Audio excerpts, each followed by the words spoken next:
नमस्कार मित्रो, तुम्हाला हिप्नोसिसबद्दल अनेक गैरसमज असतीलही, पण गेल्या 10 वर्षापासून मी या क्षेत्रामध्ये काम करतोय. येणारं जे जीवन आहे किंवा आयुष्य आहे हे हिप्नोसिसच्या माध्यमातूनच आपल्याला आयुष्य जगावं लागणं ही काळ्या दगडावरची रेष आहे. कारण हिप्नोसिस हे तुमच्या सबकॉन्शियस माइंडपर्यंत जातं.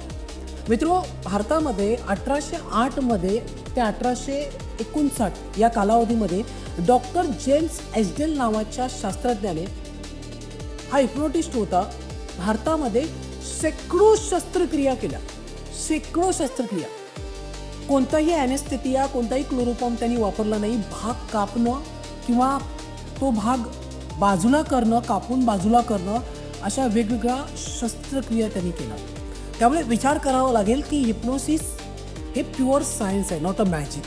सो जर तुम्हाला वाटतं की हिप्नोसिस शिकावं किंवा मला त्याच्यातून आयुष्य घडवायचं आहे किंवा मला माझ्या अंतर्मनापर्यंत पोहोचायचं आहे, तर नक्की माझ्या टीमशी संपर्क करा.